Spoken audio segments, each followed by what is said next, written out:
I'll call the meeting to order for Tuesday, September 17th at 6:30 for the Grant County Fiscal Court.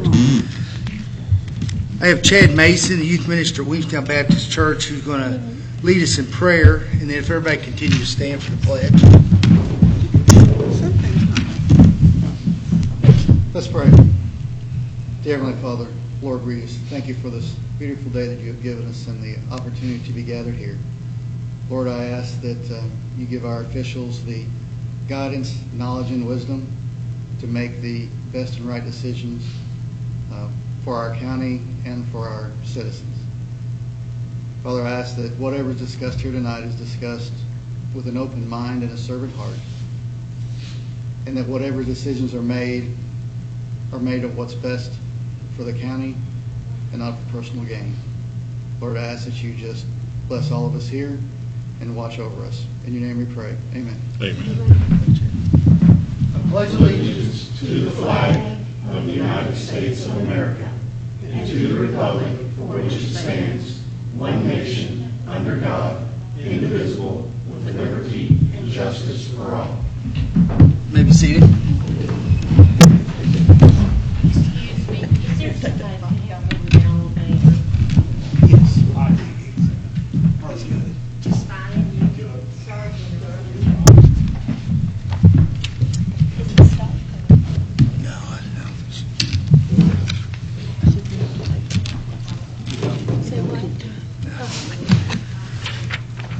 Okay, if I can have Pat call roll. Magistrate Coldarn. Here. Magistrate Humphrey. Here.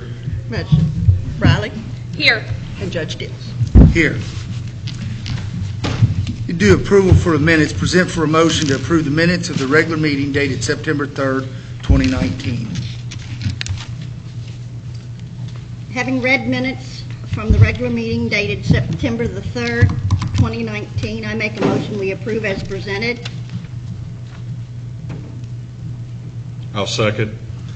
I have a second. Any further questions? If not, all in favor by saying aye. Aye. Any opposed? Motion carries. Moving down to fiscal matters.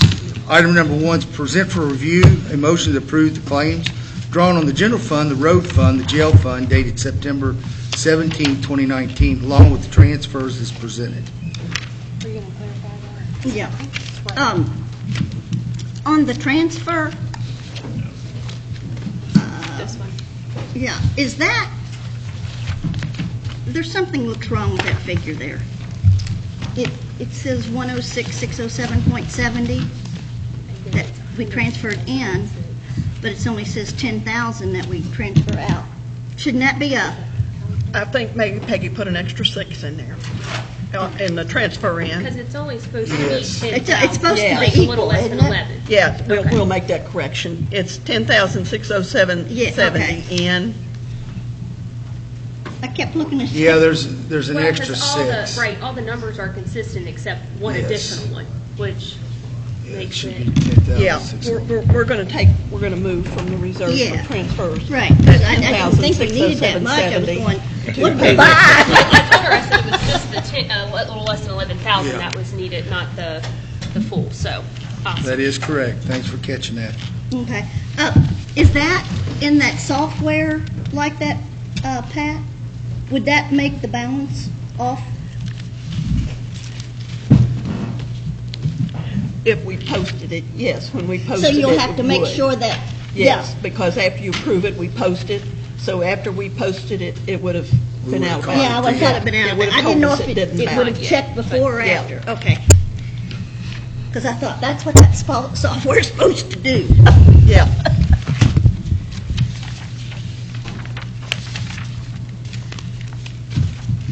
I make a motion to approve the claims presented this evening on the general fund, road fund, jail fund dated September 17th, along with the requested transfers as presented, making note of the correction in the road fund.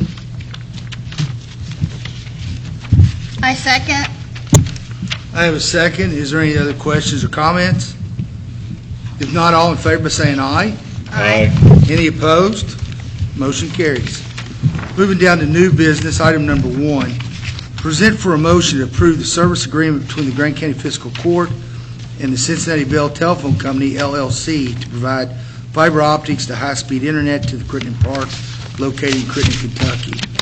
And what this is on is we currently have a internet service. It's not high-speed.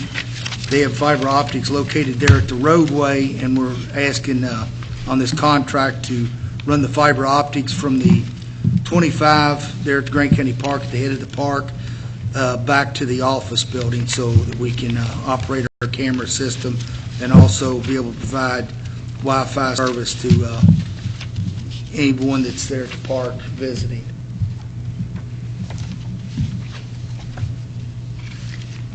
I make a motion to approve the service agreements between Grant County Fiscal Court and Cincinnati Bell Telephone Company, LLC, to provide fiber optics high-speed internet to the Crittenden Park located in Crittenden, Kentucky. I'll second that motion. I have a second. All in favor by saying aye. Aye. Any opposed? Motion carries. Item number 2 is a little bit more detailed. It's present for a motion to accept the bid proposal for the replacement of the HVAC system for the Grant County Courthouse. We've done something a little different on this just because this is a pretty large project providing services for the heating and air in the existing courthouse. We advertised for bids. Once we advertise for bids, we set a date for a site visit to come to the courthouse, have any of the contractors that were wishing to bid to look at exactly what the courthouse had in place. Our boiler had started leaking, so we were replacing it, and to see what type of services that we would need. I had a couple phone calls on the thing, but we only ended up having one vendor that showed up for the site visit, and it was House Heating and Air Conditioning. So then we set a date after the site visit with the request for proposal, and everyone has a copy of the proposal that was put together by Howe Heating and Air Conditioning with all the questions I had asked about the design, implementation, testing, commissioning, warranty, maintenance of the heating, ventilation, air conditioning system upgrade for the courthouse. So he drafted and drew out all the specs with all the split units present in the meeting on opening the bids, because it was going to be a little bit more complicated than opening up a gravel bid at the fiscal court meeting. We had present Shauna Codarn, who served on the committee, also Stephen Bates, our county attorney, Pat Conrad, Jason Mullins, our maintenance person, and myself were present. We went over the specs, went over the request for proposal to make sure everything we requested had been met. So we had thoroughly looked through it. Everything was itemized out pertaining to what the bids and what the quantity of the equipment was put in. And you can see it's pretty lengthy of all the units that they're going to need to put in to the courthouse to be sufficient. The bids, when he wrote the bids up, he drafted them in a couple different fashions. One of them, the actual bid to install the HVAC package proposed is $198,532 is for the amount for all the units. I think there was a total, Shauna, was it 9 air-conditioned compression units that would be put outside the building? What, total 15 total, wasn't it? Yeah, but I'm talking about the compressors. Yeah. Then they're going to run split units in the building. And then the electric work, which I expected some of it, not as much of it, but most of the electric in this building was put in 1934. So, one, not only did the service that was coming in the building from the city of Williamstown, which is no cost to us for having that service upgrade, the city's taking care of it, but they're having to upgrade the service into this building to provide service to the utilities. The electrician that Rodney Howe with Howe Heating and Air reached out to, they put a bid, and the bid they put in is not to exceed $89,000, but because there's sort of some unknowns, we've requested through Howe Heating for that to be at time and materials. I believe, so does Rodney Howe, that this will come in a lot less than 89,000, but just based off of the unknown of aged electrical wires, the boxes, a lot of the boxes is going to be replaced as far as the breaker boxes, but a lot of it is just with the age of the electric. Just to add to it, all the registers, which we declared for surplus, will be putting on online auction. It looks like after the engineers that house heating head come in, they're going to be able to use the water lines that provide the radiators from the boiler heat as the drain units for split unit heating and air conditioning. So the air conditioning unit condensation will be utilized in existing piping that's already in the building, which will save us some money. That's what reduced that bid down to even what it is. So that's the price for the electric and the heating and air unit. He also added in this bid, because on our specs that we requested, is on the warranty and also on extended service warranties. He had put in an agreement to service the HVAC units that he's installed. It was $2,750 a year, and that consisted of, Shauna, that total of, was it 15? Oh, on the 3? Yeah, it was actually more than that, because they were all split units. But that's the service. 17, 18, 19.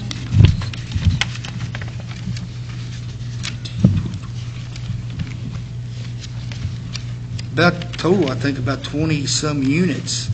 Oh, here in this, that's Yeah. listed here. Yeah, the individual units put in office, that's to come in for the $2,750 will cover an annual service of clean all the filters. Those individual units have their own filter system, which extends the lifetime. So that's for us to consider. Well, and another thing he mentioned on there, if they did not service them, that it would void the warranty Yes, because of it had all the units that we were putting in. I think it's a 1 year on everything, the first year, then 5-year warranty. He was confirming it could be a little bit more than that, but 5-year warranty on all parts. So it was important, at least for the first 5 years, and should be important for thereafter for these parts to last. Now, our boiler system has lasted since 1934 before it rusted out. I don't know that, hopefully with these units will last 80-some years. Then our other option that he put in, but this, I'm going to recommend that we don't look at right at the moment. It's on the hell guards, on the compressor units outside. And I know the jails had a situation where the hail damage was done to the units on the roof, but they're unclear on a couple of the units. They're either going to set, some of them's going to set on the roof right outside these windows here. The others will be beside this building, mounted to the wall on the ground level. Rodney even agrees. He's not concerned about the ones on the ground. They normally, by history in his business, don't get damaged. It's the ones that are up here exposed and all the elements on the roof that are. So we can come back later and look at that to see if he ends up having 4 versus 6 roof units.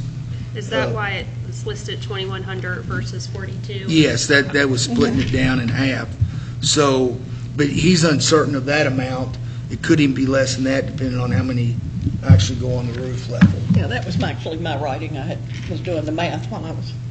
Yeah. Well, I saw it on there. I figured it would be discussed when we got to it. So, and we can do that actually outside of the bid anyway. That was an addition that I requested in the RFP when I was asking for extended warranties and the service agreements and all the other options that I wanted him to figure.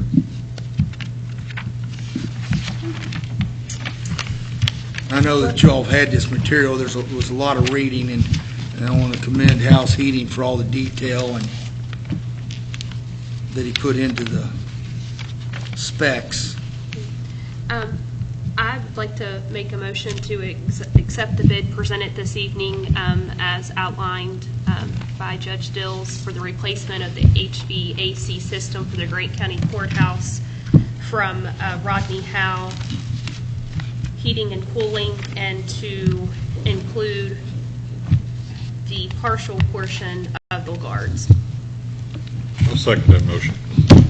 I have a second. Is there any other further questions or comments? Also, ask Jacqueline to add to her motion that the electric is not to exceed that. Okay, yes, $89,000. and for the proposed electric bid this evening, as discussed, not to exceed 89,000 even. Yeah, thank you.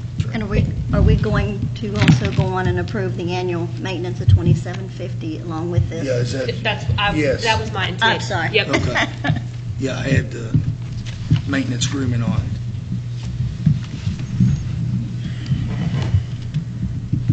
Yeah, looking at how many units, it's, I think, Like money well 25. spent. Oh, absolutely. Yeah, Yeah. it is.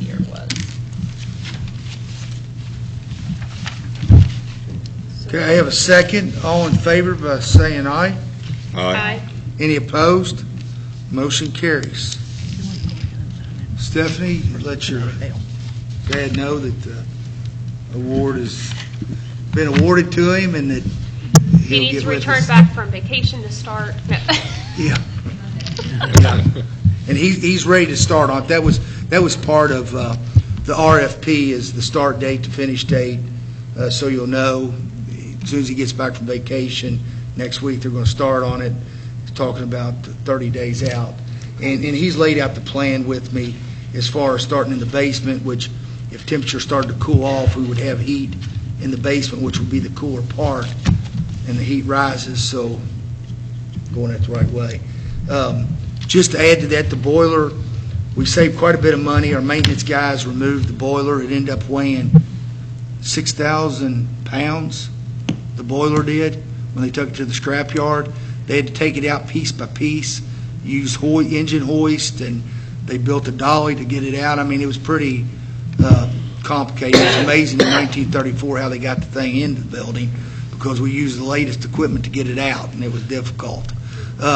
Also, they got it removed, and they're starting on, they're fixing the handrail tomorrow on the front porch, but then they're going to start taking the radiators out, staging them all in the basement until they're all removed, and then I'll proceed on to get them on online auction. So, Will you pass our appreciation on to those county employees that kind of stepped up and have done more pertaining to this project to prepare for the new system to come in? I sure will, and I've let them know and appreciated the savings they've saved the county on A lot. us not having to pay somebody to do that. Yep. So, Thousands and thousands of dollars. Yep. yeah, they were telling me when we were talking about the heating and air that it was anywhere from $5,000 to $10,000 to remove all the big piping and Just to get prepared. yeah, just to get stuff cleared out. They had to jackhammer out a slab of concrete in the basement that it set on, that was poured on top of the floor. So, yeah, I commended them and really appreciate their work on that. Moving down to appointments, I'm sorry to say that David Rose is not going to be going back on the Northern Kentucky Ad District. He served 4 years on it, and we sure appreciate, or 3 years on it. Sure appreciate it. He done an excellent job on it. With that being said, the next we have an appointment to present a motion to appoint Jamie Baker to serve on the Grant County to represent the North Kentucky Area Development District effective November 1st, 2019, expires October 31st, 2022. And as you know, Jamie's position with the IDA and the tourism, she works closely with the North Kentucky Ad District, and I feel like she has a lot to bring to the table also, as Dave has brought to us. So I need a motion for that appointment. I make a motion to appoint Jamie Baker to serve as the Grant County representative to the Northern Kentucky Area Development District Board effective November the 1st through of 2019 and to expire on October 31st, 2022. I will second. I have a second. All in favor by saying aye. Aye. Any opposed? Motion carries. Moving down to proclamation. Pat, could I have you read the? Yep. No. I'll read. Present for a reading of a proclamation declaring the week of September 16th as Constitutional Week in Grant County, Kentucky, and Pat will read that to us. Whereas in the summer of 1787, delegates from the states gathered in Philadelphia to build a new framework for our young republic. Our Constitution's framers represented diverse backgrounds, and on key issues they were divided. Yet despite their differences, they courageously joined together in common purpose to create a more perfect union. After 4 months of fierce debate and hand-fought compromise, the delegates signed the Constitution of the United States. Whereas for more than 2 centuries, the Constitution has presided as the supreme law of the land, keeping our leaders true to America's highest ideals and guaranteeing the fundamental rights that make our country a beacon of hope to all people seeking freedom and justice. Together with the Bill of Rights, our Constitution is the backbone of our government and the basis of our liberties. Even while retaining its structure, our founding document has grown with our nation's conscience, amended over the years to extend America's promise to citizens of every race, gender, and creed. Whereas Americans are not defined by bloodlines or allegiance to any one leader or faith, but by our shared ideals of liberty, equality, and justice under the law. We are a nation of immigrants, built and sustained by people who have brought their talents, drive, and entrepreneurial spirit to our shores. Generations of newcomers have journeyed to this land because they believed in what our country stands for. Whereas every year thousands of candidates for citizenship commemorate Constitution Day and Citizenship Day by becoming American citizens. These men and women have respected our laws and learned our history, and some have served in our military. Today we invite them to join us in writing the next chapter of the American story. Whereas in signing the Constitution, the framers provided a model of American leadership for generations to come. Through controversy and division, they built a lasting structure of government that began with the words, "We the people." Now therefore, I, Chuck Dills, Judge Executive of Grant County, Kentucky, do hereby proclaim the week of September 16th through September 20th, 2019 as Constitution Week. I encourage all to reflect on the importance of active citizenship, recognize the enduring strength of our Constitution, and reaffirm our commitment to the rights and obligations of citizens in this great nation. In witness whereof, I have hereunto set my hand this the 17th day of September in the year of our Lord 2019, and in the 227th year of the Commonwealth, and the 199th year of the County of Grant. Thank you.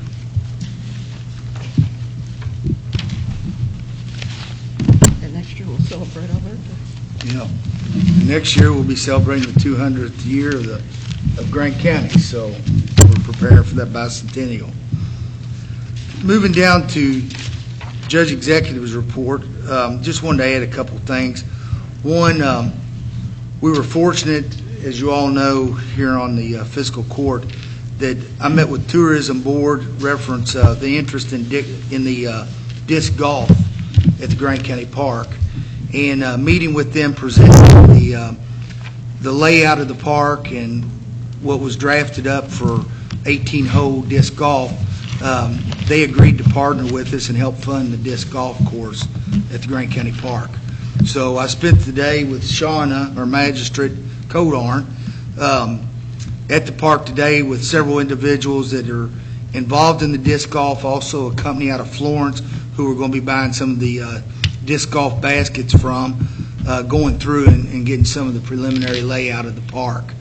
So that project will be starting on is sometime next week. Start laying it out. I've met with concrete people and those individuals to help get some of that project done. Also, I want to recognize someone. David Rose, if I could have you come up here. Put your pencil down. Yeah.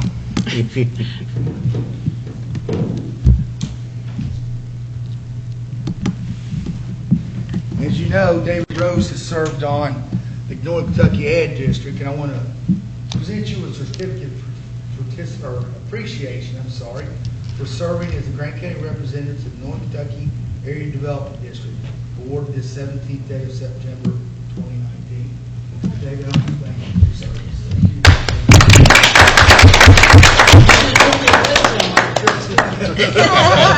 Come as you are. Thank you.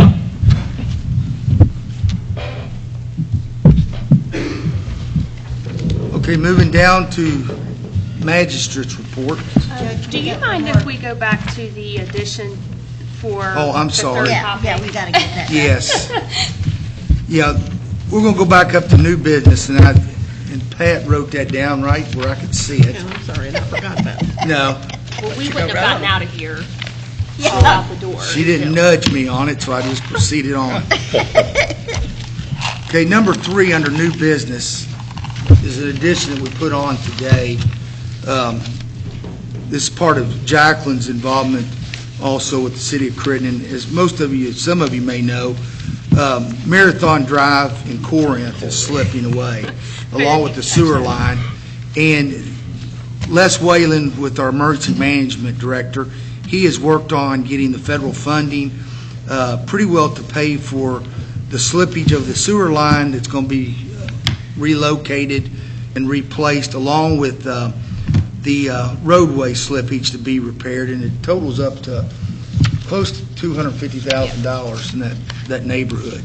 So they're going to receive that federal funding, but just based off of the fact that of the city of Corinth's size, their cash flow, I need to present for a motion to grant permission for myself, Judge Executive Chuck Dills, to sign as a loan guarantee agreement with Fort Bank on behalf of the Grant County Fiscal Court for the city of Corinth to borrow funds to make repairs to Marathon Drive in Corinth, Kentucky. And as I said, they've got everything worked out with the bank. We've spoke to the bank. Once I sign this and they start the repairs on the project at Marathon Drive, it's done as a construction loan. They'll pay it as the bill comes due to the 2 different vendors. And then they'll mail in the canceled checks to the state to get reimbursement to pay off the loan. So they've asked us for assistance, basically not so much putting out any financial money, but putting out a financial backing as a guarantee on the loan for them to borrow the money from Fort Bank. And basically, this is just in the event, for some unknown reason, the federal funding doesn't come. But in our past experiences with these federal monies, I'm not aware of us getting some type of documentation and it not coming. And they've awarded the grants already. Yes. So. Sometimes it just takes a little while to get. Correct. And I just wanted to, ask the governing body if they would support basically being a co-signer to allow the city of Corinth to proceed with getting the funding, because frankly, as I was at the city council meeting last night, the reality is that they weren't a municipality. Les Whalen with our emergency management would have continued to still seek the funding, the federal funding, and it would be in our obligation to fix anyways. So I would like to present for a motion to grant our Judge Executive Chuck Dills to sign a loan guarantee agreement with Fort Bank on behalf of the Grant County Fiscal Court for the city of Corinth to borrow the funds to make the necessary repairs to Marathon Drive in Corinth, Kentucky. I'll second that motion. I have a second. Is there any other questions or comments? If not, all in favor of saying aye? Aye. Any opposed? Motion carries. Okay, now I'll get back on track here. Moving down to reports. Magistrate's reports. If you want to start with you, Roger, on the 3rd District. Down District 3, we're still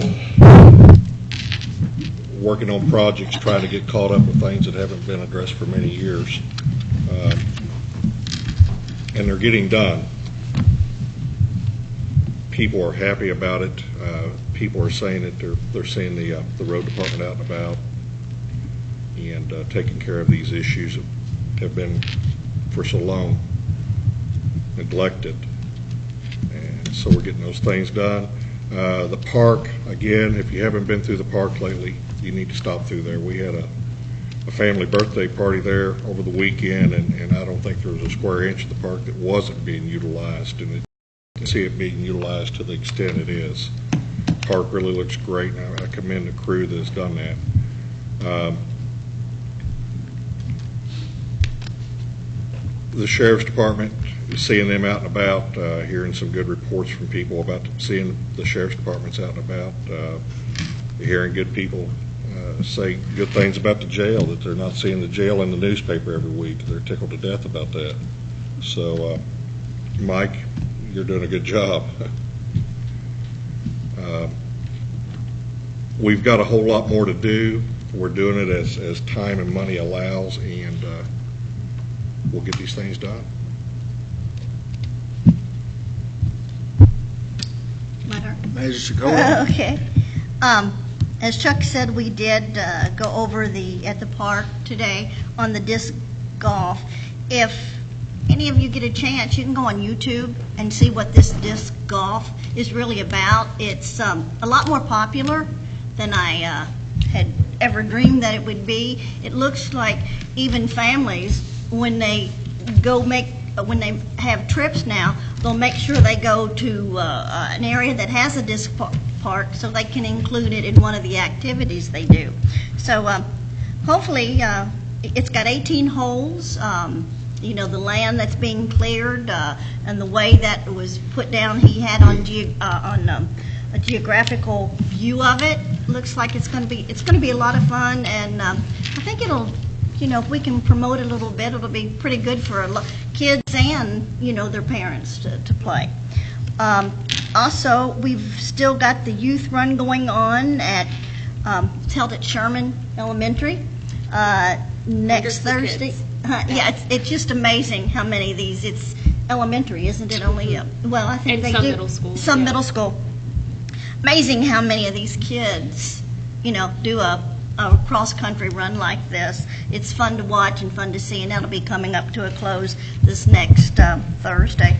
Also have the Senior Bash coming up next week on Thursday during the day, and we're already at 600 for registers on that. So we think it'll be a good event, and look forward to being there with the senior citizens.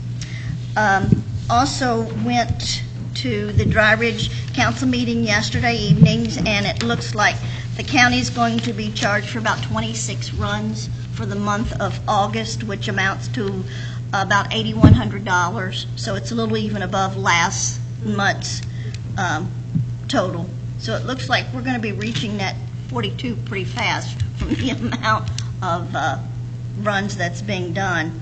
Also, they announced there that in the month of October, the homemakers are going to be having their Grant County, well, it's actually statewide, their homemakers extension week coming up. So if, you know, we've got a really strong homemakers organization within the county. So, you know, if you see a homemaker, you know, give kudos to them too. And that's about it. Did I take anything from you? Say what? Did I take anything from you? No, it's all of us, so it's all good. Just a few updates from District 1. This afternoon, we actually had a really good kickoff meeting with a U.S. Census Bureau representation or representative for our area, where they're asking each county to pull together a committee as we strive to have participation and completion for 2020 census, which will take place between March, April, and May of next year. And the point of this campaign that they're asking everyone throughout the United States to get behind, why it matters to us, and to provide awareness as to why we should complete the census application, is it basically has a price tag of $675 billion tagged to it in federal funding, whether that has to do with schools or roads or rehabilitation, drug programming, substance abuse, other prevention. And for the state of Kentucky, they had predicted that for every person that goes without participating, it's roughly $2,000 per year that we are not able to get our fair share of federal funding down at our local level. And so basically it matters. So we'll be working to pull together other elected officials, other key stakeholders, school systems, pastors throughout the community, just a variety of folks just to get the word out. And to answer Magistrate Humphrey's question about, hey, we're already seeing some people, U.S. Census workers, actually knocking on doors. And what we learned this afternoon in a meeting is that that is a legit, valid person knocking on the door down at District 3, and what they're actually doing in order to have a complete and accurate count before they spend even the dollars on mailing out the paper forms is they want to make sure that the addresses are accurate and that the people that are living in the homes, and so they're doing some pulse checks, actually knocking on doors and basically verifying some of the data that they already have. So they've got GPS tracking through the digital, through the cameras and satellites, but then they're going down to check the data that's listed on this report, is it accurate? And so there'll be actually lots more coming from our county Facebook page and from our county website and various other county websites, the extension office, the library, the school systems pertaining to this matter, because it's not just about the federal dollars, but it's also about the representation that we could have at the federal level. And over the past decades, at our state representation, we've lost, one or two seats at the federal level as due to a lack of participation. And so it actually does matter, and we get it that there's some sensitivity or folks that just aren't really willing to, quote, give the government their data. But they kind of went through all the securities and things that pertain to this, and so we'll be working to do a campaign on awareness and getting folks out in Grant County to complete it. The most exciting thing is this is the first time that it will actually be online and available. And then for anyone that is aware and looking for part-time employment, we are in need of about 100 additional folks in Grant County to sign up to help conduct the various activities pertaining to the census. It happens once every 10 years, and so the volume of work is between now and probably mid-next summer. And the jobs start out at a minimum of $14 an hour, but there are other jobs that pay even higher than that. And folks are allowed to turn in 56 cents per mile for mileage, and so there's quite a bit of there's an opportunity to earn extra income for anyone out there looking for a part-time employment, and they're pretty flexible.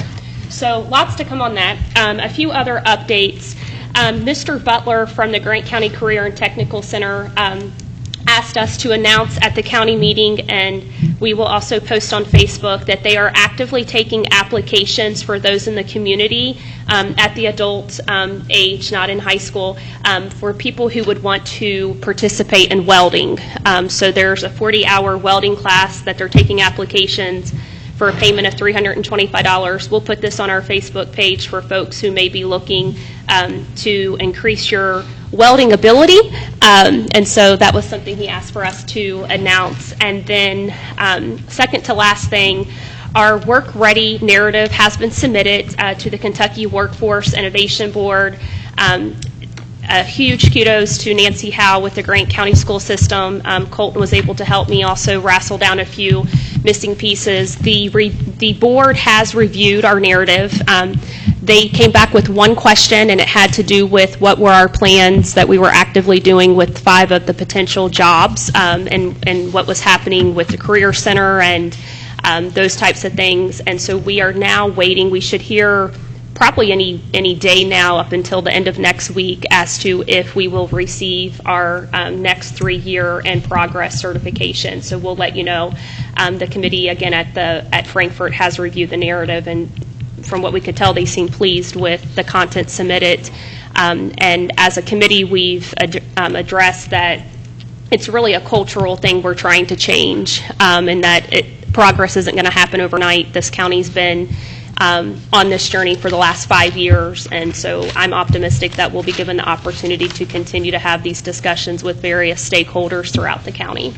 And then lastly, I know that I have some guests in the audience here this evening that hopefully will address the overall governing body here, but the other outstanding thing that I need to continue to follow up on, and I know that it's been an ongoing topic, is the nuisance ordinance.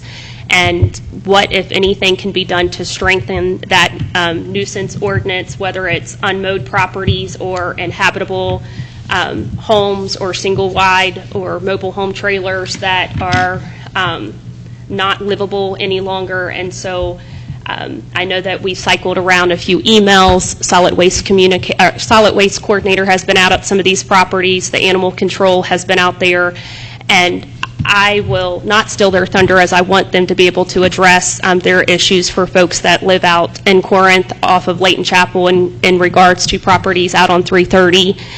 We've got a couple of them. These folks actually came to the city of Corinth's meeting last night, but I told them that that's actually county.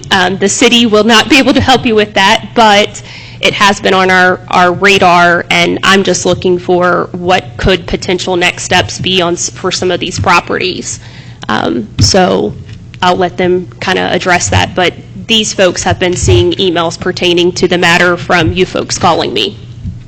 What can be done with the junk trailers that are abandoned, weeds growed up around them, everything? There's two, right? Well, one's Sheriff Mullins' property down there on 330. Mains.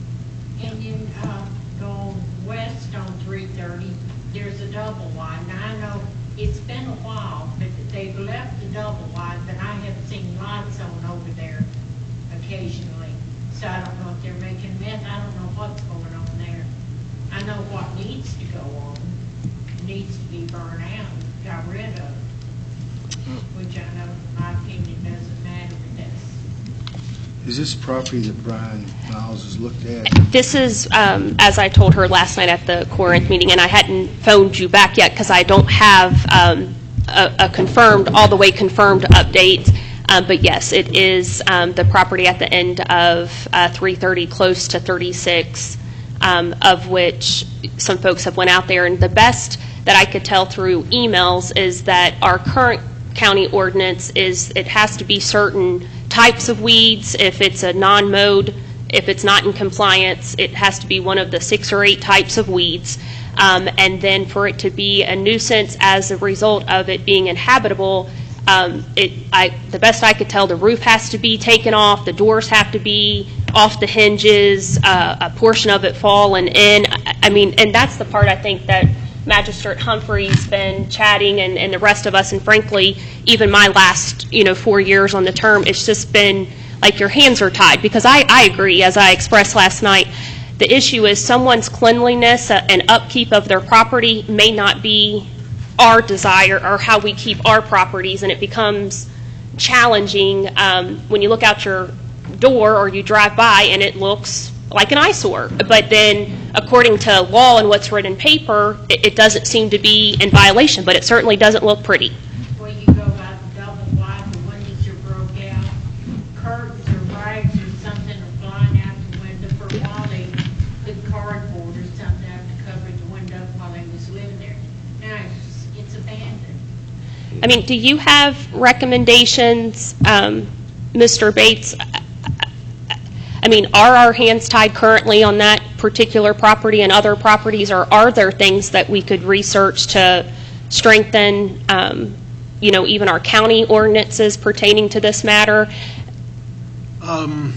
Well, first, I would be reluctant to comment upon particular properties that are currently being investigated, because those may end up being a criminal case at some point, at which point I'm commenting about what's happening criminally on that particular case. Let me say, from the standpoint of what the ordinances say, we are bound by what the ordinances say currently. I concur with what has been in those emails as far as that I think they're being interpreted correctly. Can they be revised? We're all sitting here. We revise stuff all the time. So if we want to revise them, have at it. That's not my job to revise them. I mean, you guys say, here's what we want to revise, and then we go from there. I will say this. You walk on thin ground because constitutionally, and I'm talking about the U.S. Constitution, you have a taking clause that says before you take someone's property, you have to give them due process, have the right for them to come in and say, this is how I live. You may disagree with how they live, but they get the opportunity to come in and say, this is how I live. So I would, we can address all of those issues when we get to the point that we're revising those ordinances or looking at the revisions of those ordinances. But beyond what has been said thus far on these particular, and I don't remember the names of the. You get a lot of these. I know you do. I don't remember all the names of the different ones. What I would say is that I think that Mr. Miles, when I've spoken to him, when I've spoken to with Ms. Ruhal about her involvement with them, I do think they are as aggressive as they can possibly be with the enforcement of the ordinances as they are written.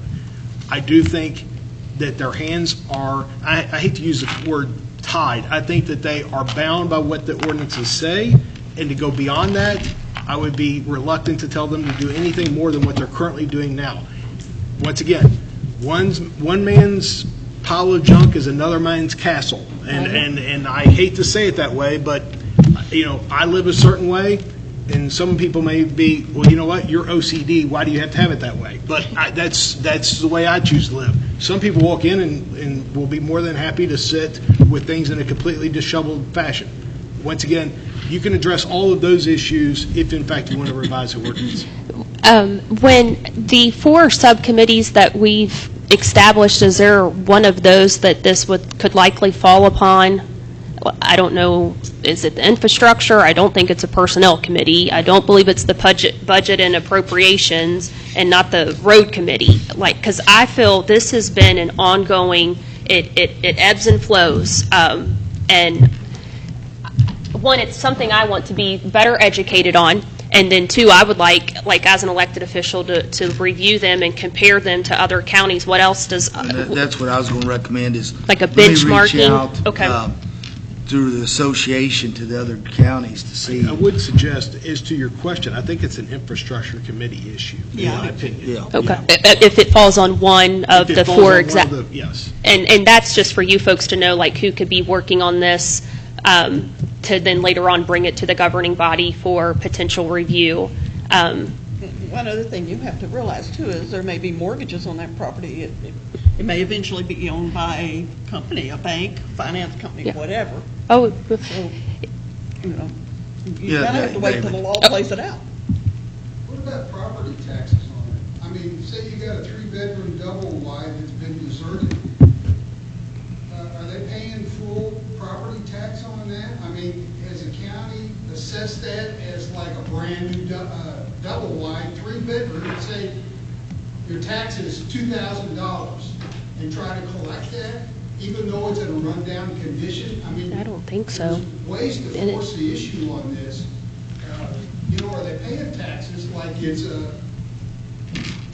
I can't comment about those particular ones. I do know this. There are taxes being levied against some of those properties because I've looked at that.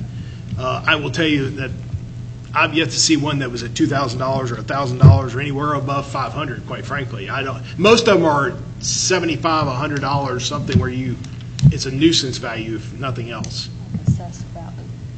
Well, wait a minute, that's how you look at it, though. I mean, what is it in, if you just look at putting a brand new one on that, Be much higher. it would be much higher, right? Right. So why can't it be prorated? I mean, if you put windows in it or whatever, why can't you set a value on it, a minimum value, and tax them on that, even though it's inhabitable? Well, I think it has to be fair market value. Yeah, mobile homes are a little different than stick-built homes. They, unlike anything else, actually you would transfer that mobile home to the county clerk. Like a title. But we do collect taxes on that through property taxes, and one of the only things other than real property that's taxed through the tax bill. And they depreciate. Homes don't appreciate, but mobile homes do. Well, we've got a couple of modulars on Verona Mount Zion Road that are empty and weeds have overgrown one of them. I mean, you can't even tell it's a home. Yeah. Yeah. Well, and I think that's the part, I think that's a follow-up for us to say what else could be done. If nothing else, even a notice, just out of respect, would you consider doing X, Y, Z? Well, I know, and Stephen said Brian Miles and Becky Ruhal are doing a pretty good job at trying to work these issues Oh, yeah, out. his response that I have read, I just thought, oh, my gosh, and it is right. I don't see it in violation according to the current ordinance because it doesn't have one of the 8 weeds that was outlined in the ordinance, and nor the trailer isn't fallen in yet, the doors aren't knocked off the hinges, the roof isn't off altogether, but does it look like frankly, a haunted house, in my opinion? Could. Well, let me reach out to the other counties to see and compare what their ordinances are, and also if they've been challenged. And let me add to what I previously said. I've been very forceful, and Mike Wright is sitting here, and he knows when I'm being forceful about something, I'm pretty forceful about if they're in non-compliance, let's do something about it. I have said that to Brian Miles. Unfortunately, or fortunately, or however you want to say it, the ordinance is written in such a way that what they are doing is accurate under the ordinance. If you want to revise the ordinance, that's a different story. But I've been, and I can recall, and I'm not going to get into specifics, I recall a specific piece of property that was in District 3 where I was very forceful and said, find a way somehow to figure out how we can get this resolved. Unfortunately, because of how it was situated, where it was, and how it laid, they did everything they could within the reading of the ordinance. And unfortunately, that is what it is, and we're bound by the laws that we have. But I was and I think they did everything correctly on that one. Well, and just for feedback pertaining to this isn't any negative feedback. I don't think someone's not doing their job, because in fact, I think it's been the exact opposite. I think there's been a lot of people looking in, both at your office and some of our department head coordinators, of which I'm very appreciative of. I think sometimes it gets frustrating because we are bound by what's currently in place, and can there be other things that we can vote to put in place? And so, yes, I want to make sure I'm clear on that I don't think there's been any lack of follow-up. I think we're just restricted on some of what our current ordinances allow us to we want to be sure to enforce in a legal way. Yeah, follow the Constitution on it, because Yes. then we don't want challenge Well, the court lose. Once again, it's all fine when it's not your property, but when they come to your property and they say, by the way, we don't like the way your property looks, then all of a sudden it's, well, hold on, I like the way my property looks, okay? So it's, everybody at this table is in agreement that that's the way we want it to be. Right. But, Once well, again, and that's why I say there's I'm different not points saying of that the view and house overgrown with opinions. weeds is proper, I'm just saying we all have to look at that from a global perspective. Did you have a question? Yes, sir, I do. What would happen, God forbid, you get your emergency equipment out there, your fire trucks, your light squad, going down these side roads, get farm equipment sitting out on the edge of the blacktop, and what would happen if somebody, run over that, who's at fault there, while somebody's laying over there, maybe dying, waiting on the light squad? Well, Areas on you go up any of the roads out to where they park it right on the blacktop, they don't care. Basically blocking the road or making it not as easy to pass, or completely blocking it. I fielded quite a bit of inquiries, of which the only thing I know to do is contact. Well, I mean, personally, I feel like that's something we just need to Blocking bring, the roadway, that's a call to the sheriff's office. yes, to their attention. Yeah. and we have I one. have noticed them out there a lot more. That's who I'm going to call. Back to the property, 4 or 5 years ago, before my husband passed away, we was talking to the people that owned the trailer. The woman supposedly inherited it, and then they moved and went to Williamstown or something. And then some people was wanting to buy the double wide, and they said, it's all tied up in court. It says we can't sell it. Now that's been a while. And then there's an old junk boat out there loaded with junk and everything. It's just. Can a county do like the city of Williamstown, if it gets like so high, send a crew out there and have it cleaned up, weed eated, and put a lien on it? I don't believe legally we can go on anybody's property and improve it or do any work. I don't think the way the ordinance is The written right current now, that one. we have the right to enter upon your property. There's a home. That's one place we could look. And the grass gets up, and I've called before, because I have one beside my house. Mhm. And- Laura sent a crew out there, and they turn up like the gas, Yep. weed eater, string, and their time, and equipment and all. And then, of course, if it's tied up at the bank, they just throw it over onto the bank, put a lien on it, saying, hey, you gotta pay this, we had to keep your property clean. Yep, and I think that's, Bobby, a city ordinance that Williamstown has, and I'm familiar with that, and the city has quite a few properties that they have liens on, not just because of that. The other thing I wanted to add that I mentioned last night at the Corinth meeting that is also built into the 109 committee or 109 board's budget. Years and years ago, Brian Miles and his board solicited applications from those in the communities that needed financial help with removing single wide trailers or double wides that were inhabitable, but they couldn't financially afford the full cost of having it hauled off to wherever they hauled it off to. And I don't know if it was just local grants, like a $5,000 or $10,000 support, or if it was state grants that the 109 board sought.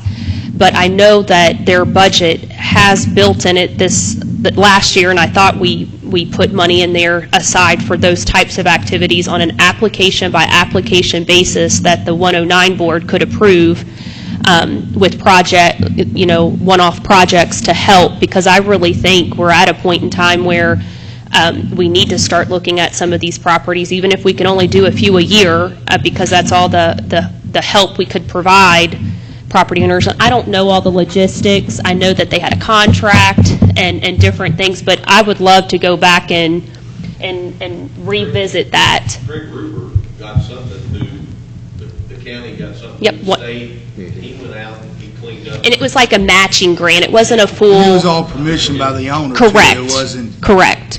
going on the property without permission. I would add that there's no clear arrow or silver bullet that's going to hit every It isn't. proposed property in here. Nope. Because I'm particularly thinking about one in which I dealt with just in the last few months, where we were prepared to do some stuff with it. We realized that the record owner of it has passed. We recognized then that once we got into it, that there was a bankruptcy filing, there was bankruptcy trustee liens on it that would prevented us from doing other things with it that we could have done. Once again, you get into these things and you realize, oh, we want to do X. And by the time you get done, you have the alphabet that you're dealing with. There is no clear, this is the way we're going to go, and it's going to capture all these. There's some modifications. I don't disagree that could be accomplished, but on a case-by-case basis, property by property, you're going to run into all sorts of issues on every single one of them. I agree, and I think, with all due respect, I think for the longest time, though, there's been, for the past several years, there's been little to nothing done, in my opinion, at times, to look into other ways to solve this. And I agree with you. I think it is a combination of several different things, and it's not a one-size-fits-all, and frankly, it's a journey, because I don't think many of these properties became inhabitable overnight either. So, I mean, I respect that comment and agree. I think the best thing that's been said thus far is that we look at the way other counties are running their nuisance ordinances, and Yep. once again, let's pick the best of them. Let's move through those and look at all of the different permeations that we can make. City of Williamstown's ordinance, if that's something we can look into, I'm happy to look at all those ordinances, exhaust all of the resources I have available to make this work out. I'm as disgusted about it as anyone is. So, of course, then again, I'm OCD, so that's all different. Great. Thank you for coming and addressing the court. One more thing to say. I'm a veteran, and every day when I drive through here, I notice the signs and the pictures you people have of the lost veterans. And it touches home real. Yeah. I mean, it means a lot. People do notice. A lot of people think that doesn't mean anything. It means the world to me, because nobody knows, people who's probably lost loved ones there. Where would they be in this world today if they were? And those banners will eventually, the mayor of Dry Ridge is here, they're going to be going all through the county. That project was just started recently by Patriots Landing, who's got it involved, and people are purchasing the banners. So eventually they'll go throughout the county. So Williamstown sort of partnered up and got it started. Maybe we can get your picture and your years of service and have you on one of those banners in the future. Thank you for your service. Thank you for your Dig service. out that old Army picture. Okay, moving down, jailer's report. We have Jailer Mike Webster here to update us.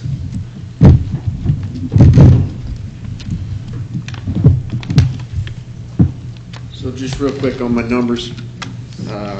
This evening, there's 251 inmates in the facility. 40 of 6 are county, 30 are Madison County, and 175 are state. To touch bases on the SAP, we have a interview tomorrow evening for a director for the SAP program, and we've had a few participants reach out. We're feeling very strongly that we should be able to move on with this process fairly quickly, which would add an additional 60 beds at a higher rate. We've continued to mow. Mowing season's coming down a little bit, so we should get right back onto the trash as soon as grass season's over. It's pretty much Never-ending job. Mike, I wanted to compliment you on another update that you weren't going to say about the creativity and the hands-on deck being involved with helping to fix some of the infrastructure at the jail pertaining to the plumbing, both with probably your prior expertise and utilizing the inmate labor to address some of that. Just by seeing pictures, it didn't look to be like a very easy undertaking, but thank you for, likely probably saving the county, again, probably thousands and thousands of dollars to address that. I will pass that on. I'm just The ship's captain, but I have some real good people that are carrying that facility a long ways, and I will make sure that please do. Well, so they had to, so everybody understands, it was in the laundry room coming from the kitchen under several inches of concrete, a drain line that had rotted, cast iron. They were able to get a camera in it, realized the gravel had fell in the cast iron pipe, located the location it was at. They was able to obtain the county's concrete saw. His inmate staff was able to cut the floor out. They dug it out and actually probably saved $5,000 or $6,000. Even though he teased us and came in and said it was going to cost $10,000, I said, "What?" So, but yeah, I mean, that hundreds instead of thousands. So that kind of commitment saves us money, so we can do other things like pave roads and fix parks and our buildings. So, thank you for that. Putting the effort. Thank you all. How many did you sell, Madison? 30? 30. 46 county. Sheriff's report. Ryan Maines wasn't able to be here. Mike, anything? Not report, anything you need to report on? Okay. Just busy, right? Yeah. And they are busy. I see the shift notes. They're extremely busy. Also, Steve Tatum asked me earlier to be excused. He's normally here at every meeting. And I know that we wear Steve Tatum out with all the issues and concerns we run across, but I wanted to update everyone on a few things that I talked to him earlier today on. They're staying busy on still mowing on the roadways, ditching the ditch lines, but Eagle Tunnel Road, he was able to get out there. That was the one we had the road slippage. It got fixed. GSI had to move off that road to get some other projects, and they had some cleaning up that needed to be done. They were out there today and maybe yesterday getting that cleaned up. He had got the ditch cleaned out on the right side of the road, and they should be putting the pavement on it as soon as that's done. Also, little update, he brought this up at last meeting, but they should be starting somewhere around the 23rd of this month on Stone Schoolhouse Road and Lincoln Ridge, just so everyone that'd be watching on our video, sometime during that period they'll be paving both of those roads completely through. Also, I received another good news from him today, and he said don't hold him to the exact date, but sometime by the end of this month they'll be building the new bridge on Cynthiana Road. Mm-hmm. So that project's getting ready to start. As soon as that road is completed, we've got some pavement damage right there between what I call the dump road of Cynthiana Road for the trucks that we can get repaired. So we've been waiting on the bridge to get replaced before we had the blacktop done so the concrete trucks wouldn't damage. And this is the area typically when it's very wet, mud is actually coming through the pavement in spots. When it is when we have lots of moisture. And I've had several calls early 6 months ago on this, Yeah. and they're all been very patient that live out there, and they all understand, let us get the bridge fixed, and they understand. And that's through the Kentucky bridging, the reason why that bridge is being And done, the state is paying for all that bridge work. like the 5-year bridge program. How long will it take to do that bridge? It's not very big. Yeah, it won't, It's he didn't short. give me a timeline. They will be closed, that bridge, so you'll have to go through Oak Ridge Road if you live on that end of Cynthiana. And then this end, if you come all the way down to Cynthiana landfill, you can't cross that bridge on the other side of the landfill. You'll just come back or either go up the landfill road. And Colton and the rest of us typically do a good job putting on Facebook, like, hey, FYI type of thing. So we'll just need to stay close to that to let those folks know. And we will. Don't Is that- waste your time going down the hill because you're not getting through. Yeah, we'll when it's- post prior to that bridge closure, and by then we'll have a little bit of a timeline when it will Yep. be reopened. Then also the same on the pavement of Lincoln Ridge and Stone Schoolhouse Road. And- Status on it, though. We don't know anything officially. I mean, they're still taking our garbage, and we'll be under contract till 2032. So no update. With bridges, the Blanchett Bridge over the railroad, they should be pouring, if not have already started, the sides, the rebars framed up on the side of the concrete bridge, and they were still trending early October That's completion the date. latest I heard on that. was- And so Mr. Tatum is aware when he gets some time to get Blanchett on both sides prepared for the traffic flowing back through there. So he's on standby with patching potholes and getting the roads cut down because more people will be traveling through there, so. And everyone in that neighborhood will be as happy as we are to get that. Me too. So, moving down to citizens' address, is there anyone in the audience that wants to speak on anything? Could I just ask a question Yeah. about the upgrade to the heating and air conditioning? Yes. Is this building, a building which? No, it's It's not. not. Okay. And we've looked at that, and I'll be glad to talk to you on some of the. I think it's money well spent. I'm just wondering Yeah. if there was any grant money to upgrade it. Yeah. If it was. There could There's be, a lot but of it's not. There's a lot of stipulations, like we wouldn't be able to run the units out the wall. It has a lot of regulations. Yeah.